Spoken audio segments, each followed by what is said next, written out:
market moves in the NFL. Here we go. Money on the Cowboys and Browns over up to 48.5. Why not? The Browns have been an over machine. No, they sure have. 6-1 to the over the last 7 ball games. They have an awful defense, a banged up secondary, very little pass rush, and whoever's been that quarterback's been chucking it downfield. And Terrelle Pryor, quietly, very quietly, becoming one of the best wide receivers in the National Football League. Browns taking over money every week now. The market's finally starting to catch up. Pros and the Joes are on the Saints here on the road against San Francisco, Teddy. How high does this number go? Yeah, opened in the 3.5 range. Now it's up to 4.5. It looks like it's going to go higher. When you have pros and Joes on the same side, you don't get the take back that you do. Maybe at 6 you start to see some take back, but between 4.5 and 6, there's nothing stopping this number. Of course, the difference between the pros and the Joes, the Sharps, they already laid 3.5. They already laid 4. The Joes are going to wait until Sunday and lay 5.5 and 6, and then pray it doesn't matter. Over money with the Colts and the Packers up to 54. Oh, yeah. The Colts are 6-2 to the over, and that hideous defense is facing Aaron Rodgers, a resurgent Aaron Rodgers this week. But we know luck can chuck, and of course, for Green Bay, James Starks returns. The Packers have played the last couple of weeks without an actual NFL running back. Rodgers had more rushing yards than all of his teammates combined at Atlanta. A little bit of running game not going to hurt an over wager. Certainly not against that Indy defense. And one more. It's a great game. Sunday Night Football. It's the first time since 2002 the Broncos are playing the Raiders, and both teams are above 500. Raider money. How about this? Denver was minus 2.5. Now Denver's plus 1.5. Yeah, the minus 2.5 for the Broncos, that was a very early number, was not a lot widely available, but Pick'em was widely available here, and it's been all Oakland money. And there is something here on the Broncos injury report.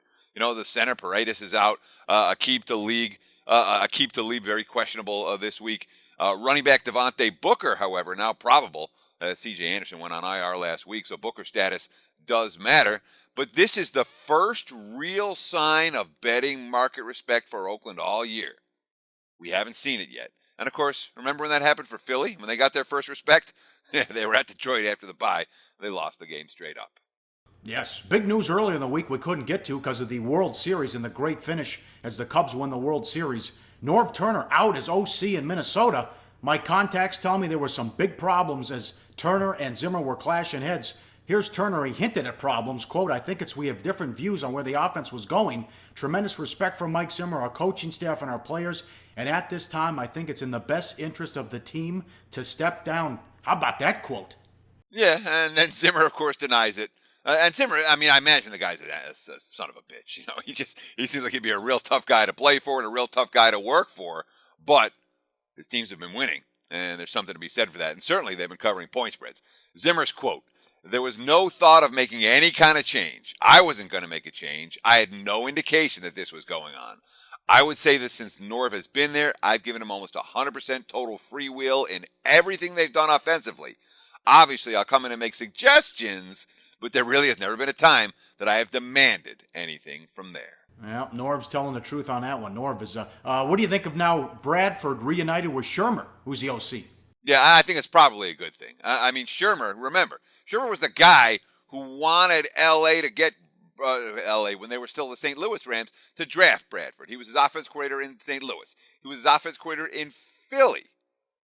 Bradford, quote, "With Pat being the one who kind of brought me up in this league and coached me as a rookie, I think I've learned a lot about the game from Pat. Obviously, I think he had a vision early on in my career.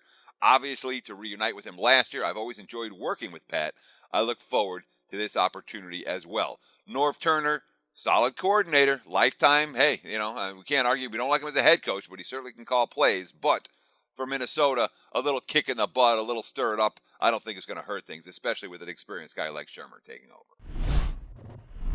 Hey guys, for the full video, go to sbrpicks.com.